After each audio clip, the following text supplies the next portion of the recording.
اسلام میں لونڈیوں کے بارے میں کیا احکامات ہیں؟ کیونکہ اکثر ایتھیسٹ لوگ اسلام کو اس وجہ سے تنقید کا نشانہ بناتے ہیں. اسلام میں لونڈی کا تصور یہ ہے کہ پہلے زمانے میں جب جنگ ہوتی تھی تو جب دشمن کے مرد قتل ہو جاتے تھے تو اسلام نے عورت کو قتل کرنے سے منع کیا. جو عورتیں گرفتار ہو کے آئی ہیں اب آپ کے پاس یا تو ایک آپشن ہے کہ ان سب کو کیا کر دیں, قتل کر دیں, یا ایک آپشن آپ کے پاس یہ ہے کہ ان کی شادیاں کرا کے باعزت طور پر ان کو کیا بنا دیں, مسلمانوں کی بولو بھائی بیویاں بنا دیں, یا ایک آپشن یہ کہ ان سب کو کیا کر دیں, ایسے ہی چھوڑ دیں, جاؤ بھائی آزاد ہو تم. نہیں آ رہی بات میرا خیال ہے. اگر ان کو قتل کریں تو یہ عورت پر کیا ہے, زیادتی ہے, ظلم ہے. اسلام نے جنگ میں عورت کو قتل کرنے سے منع کیا. اگر ان کو بیویاں بنائیں تو یہ فطری طور پر کوئی بھی اس کو کے لیے تیار بولو بھائی نہیں ہوگا. کیوں نہیں ہوگا؟ دشمن کی شکست خوردہ عورت کو کبھی بھی کوئی شخص بیوی بنانے کے لیے, بیوی پیرالل ہوتی ہے, آپ کے ہم پلہ ہوتی ہے. اسلام کوئی ایسا حکم نہیں دیتا جو نیچر کے خلاف ہو. آپ نے دشمن کو سے لڑائی کی, وہ آپ کے خون کے پیاسے تھے, ان کی عورتیں بھی مرد بھی, عورتیں بھی تو ان کے ساتھ لڑتی ہیں نا, یا اپنے شوہروں کو, اپنے جو مردوں کو اپریشیٹ کر رہی تھی. آپ نے زور اور طاقت سے اس دشمن کی پر قبضہ کیا. اب ان کی عورتوں کو اتنی عزت دے کہ اپنی بیوی بنا لیں, یہ عملی طور پر ممکن نہیں ہے. سمجھ میں نہیں آ رہی بات میرا خیال. اور تیسرے آپشن کیا ہے کہ ان کو ایسے ہی آزاد چھوڑ دیا جائے. آزاد چھوڑیں گے تو ان کی کفالت کون کرے گا؟ وہ زنا کو پیشہ بنائیں گی. سمجھ میں نہیں آ رہی. دشمن کی مزید اولاد پیدا کریں گی. تو اسلام نے درمیان کا راستہ دیا کہ نہ تو ان کو اتنا پروٹوکول دو کہ بیوی بناؤ, بنانا چاہو تو اجازت دے دی, لازم قرار. صحابہ میں بہت سے ایسے جنہوں نے ان لونڈیوں کو آزاد کر کے بیوی بنایا. خود نبی صلی اللہ علیہ وسلم کی زوجہ حضرت صفیہ, وہ غلام تھی, باندی تھی, ان کو آزاد کروا کے آپ نے ان سے باقاعدہ نکاح کیا ہے. نہیں یاری بات میں اجازت دے دی کہ بیوی بھی بنا سکتے ہو, لیکن واجب قرار نہیں دیا کیونکہ مینٹلی اس کے لیے کوئی بھی فاتح قوم تیار نہیں ہوتی. تو درمیان کا راستہ دے دیا کہ ان کو باندی بنا دیا جائے. کیا مطلب؟ یہ تمہاری خدمت گزار ہوں گی. اب یہ عملی طور پر ممکن نہیں ہے کہ ایک لڑکی کو, ایک خاتون کو, عورت کو آپ کے حوالے کیا جائے, آپ کا خادم بنا دیا جائے, اور پھر یہ بھی کہہ دیا کہ سارا نان نفقہ کس کے ذمے ہے. یعنی ریاست نے ان عورتوں کی ذمہ داری اپنے کندھوں پہ ڈالنے کے بجائے مجاہدین پر, ارے بولتے کیوں نہیں, تقسیم کر دی. ریاست اپنے ذمہ اگر ان کا نان نفقہ ڈالتی تو ریاست کو ان سے کوئی فائدہ نہیں تھا. اور ان عورتوں میں بھی تو سیکچوئل ڈیزائرز ہوتی ہیں. اب دیکھو کشمیر میں جب زلزلہ آیا بالاکوٹ میں, کئی ٹرسٹ بن گئے. میں اس وقت چیخ رہا تھا, حالانکہ میں بہت چھوٹا تھا اس وقت عمر میں چیخ رہا تھا کہ اس وقت مہم چلاؤ, یہ عورتیں جن کے مرد قتل ہو گئے یا بیچارے شہید ہو گئے ہیں زلزلے میں, ان کی شادی کا کوئی انتظام. سب سے بہتر عورت کی کفالت کا طریقہ کیا ہوتا ہے؟ کسی مرد کے حوالے کر دی جائے اور اس مرد پر اس کی ذمہ داری ڈال دی جائے اور اس مرد کے بھی مفاد اس سے وابستہ کر دیا جائے. لیکن ہمارے یہاں ان چیزوں پہ کوئی بات بھی کرے تو کیا ہوتا ہے, اس کو بیوقوف سمجھتے ہیں لوگ. عیدی سینٹر حل تھوڑی ہے ان مسائل کا. تو اسلام نے یہ نہیں کہا کہ ریاست ان کی ذمہ داری اٹھائے گی. اسلام نے کیا کیا, وہ مجاہدین پر اس کو تقسیم کر دیا اور باندی بنا دیا کہ تم اس کے مالک ہو. سمجھ رہے؟ اور اس مالک ہونے کا تم کیا فائدہ اٹھاؤ گے کہ یہ تمہاری خدمت کرے گی, اور یہ کیا فائدہ اٹھائے گی کہ اس کی ساری زندگی ذمہ داری بولو بھائی نان نفقہ کس کے کندھوں پر ہے؟ تمہارے کندھوں پر. تو اس سے بہتر صورت ممکن سوٹیبل کوئی صورت ہو ہی نہیں سکتی تھی.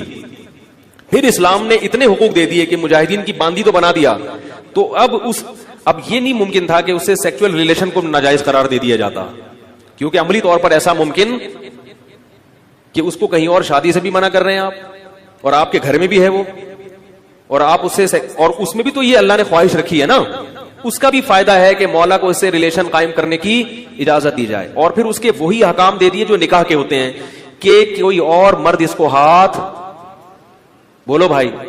غیر مسلموں کے ہاں جو عورتیں جنگی قیدی ہوتی ہیں پبلک پراپرٹی بن جاتی ہیں. وہ اس کو تو دیکھ رہے ہیں کہ اسلام نے باندی بنایا, اس کو نہیں دیکھتے کہ ہم باندی نہیں بناتے مگر پبلک کی کیا بناتے ہیں, پراپرٹی بنا دیتے ہیں. اور اگر اس کو نہیں بناتے تو اس کی سیکچوئل ڈیزائر کا کیا حال ہے اگر آپ کے پاس؟ کیسے سمجھائیں بھائی اگر نہیں بناتے پبلک پراپرٹی تو اس کی جو ڈیزائرز ہیں وہ کیسے پوری ہوں گی؟ تو اسلام نے بہترین حل دیا تھا کہ ان کو بیوی نہ بناؤ بلکہ کیا بنا دو, باندی بنا دو, اور ساری ذمہ داری کس پہ ڈال دو, اس کے مولا کے کندھوں پہ ڈال دو. اس سے پھر اس کو کچھ پروٹوکول بھی دیے اسلام نے. وہ پروٹوکول کیا دیے؟ نمبر 1 قرآن نے کہا کہ قسم کھا کے اگر توڑ دے تو غلام یا باندی آزاد کرنی پڑے گی. اگر قسم کھا کے آپ نے توڑ دی, آپ کی ملکیت میں اگر باندی یا غلام ہے تو وہ آزاد کیے بغیر کفارہ ادا. یہ جو ہم کہتے ہیں نا 3 روزے 10 غریبوں کو, یہ اس لیے کہ باندیاں نہیں ہے, غلام نہیں ہے. اگر غلام یا باندی ہو تو وہ آزاد کرنا پڑے گا. تو ان کی آزادی کا بھی اسلام نے کیا کر دیا, ارے بولو نا یار, بندوبست کیا کہ کسی بہانے سے ان کو کیا کیا جائے, آزاد کی. جب آزاد ہوگی تو وہ بھی احسان مانے گی کہ اس نے آزاد کر دیا, لہذا وہ مسلمانوں کی دشمن نہیں بنے گی, وہ احسان مانے گی. اور دوسرا پروٹوکول یہ دیا, اور کئی کفارے اس میں. زہار میں کفارہ کیا ہے کہ باندی کو آزاد کیا جائے. کسی کا غلطی سے قتل ہو گیا, اس کا کفارہ کیا ہے, باندی کو آزاد کیا جائے.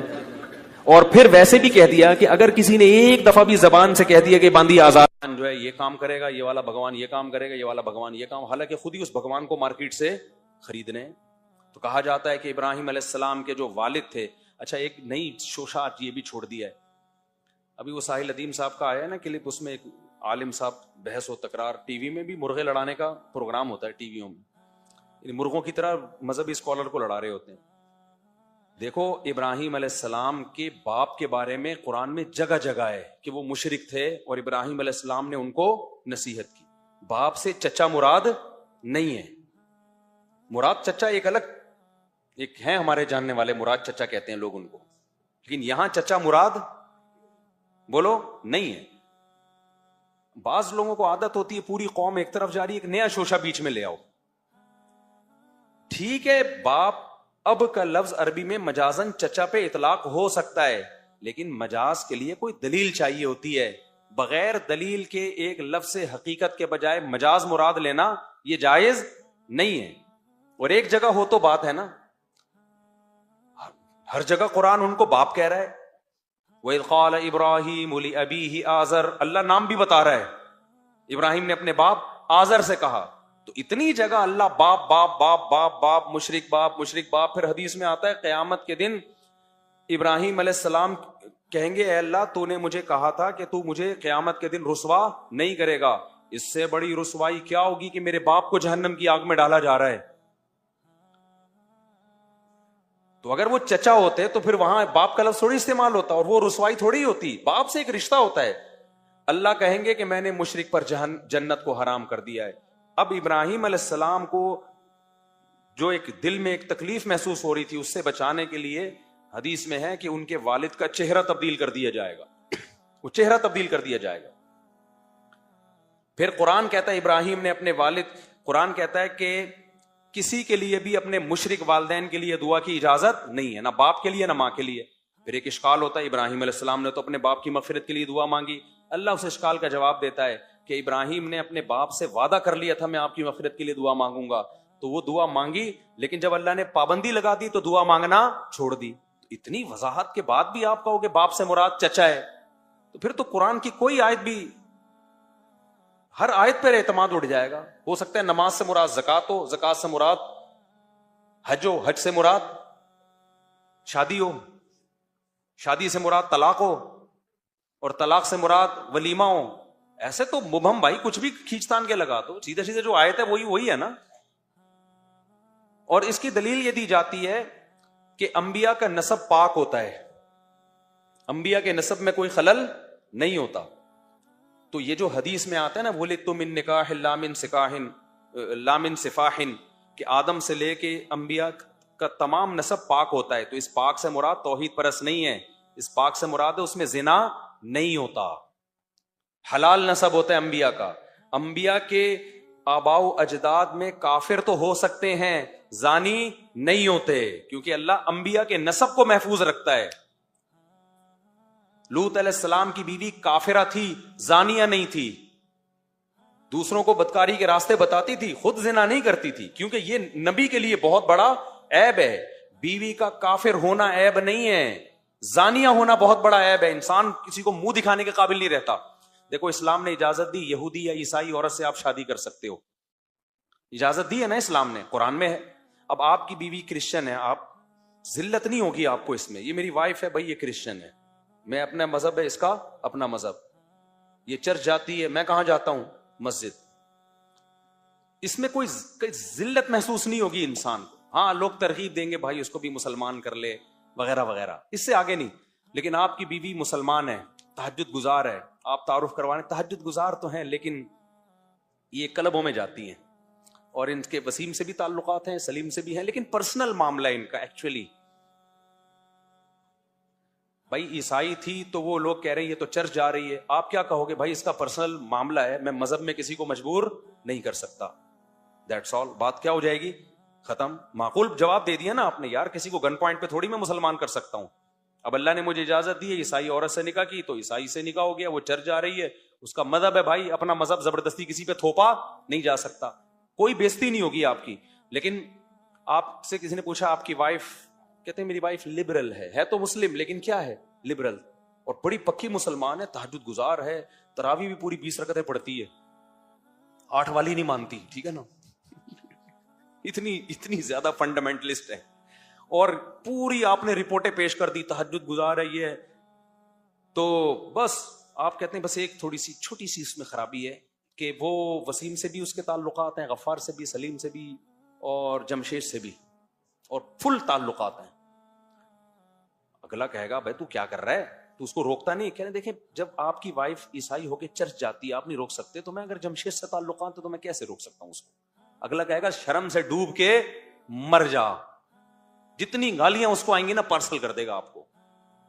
یہ ذلت، آپ منہ دکھانے کے سوسائٹی میں قابل نہیں رہو گے. اگر ہوگی بھی نا آپ چھپا کے رکھو گے، بیگم مجھے پتا ہے تجھے پتا ہے، کائنڈلی یہ پبلک کو بتانے کی ضرورت نہیں ہے، ذلیل ہو جاؤں گا سوسائٹی میں، لوگ کہیں گے نا. تو اللہ انبیاء کو ایسی ذلتوں سے بچاتے ہیں کہ ان کے کیریکٹر پہ انگلی اٹھے. تو نبی کی بیوی کافرہ ہوئی ہے ماضی میں، زانیہ نہیں ہوئی، آگے نسب خراب نہ ہو جائے، کیونکہ زانی عورت کے اولاد کا پتہ ہی نہیں ہوتا کس کا بچہ ہے. پیدا ادھر ہوا اور شکل سے لگ رہا ہے کہ اس میں تھوڑی سی شباہت کس کی آ رہی ہے، سبکتگین صاحب کی شباہت آ رہی ہے، ایک مشکوک ہو جائے گا نا، لوگ کہیں گے تمہارا پتہ ہی نہیں کہ کس کی اولاد ہو تم. تو اس لیے یہ بات ہی غلط ہے کہ انبیاء کے آباء و اجداد میں کوئی کافر نہیں ہو سکتا. نہ بلکہ یہ تو اسلام کا حسن ہے کہ اسلام نے کہا اگر نبی کے والد بھی توحید پر موت واقع نہیں ہوئی تو اللہ ان کو بھی نہیں بخشے گا. ایسا نہیں انبیاء کے لیے الگ سیٹ اپ اللہ نے بنایا ہو قانون اور عام لوگوں کے لیے الگ قانون. اللہ نے اس معاملے میں سب انسانوں کو ایک جیسا، جو مجھے ماننے والے ان کے لیے جنت، جو انکار کرنے والے ان کے لیے کوئی رشتہ داری کام نہیں آئے گی.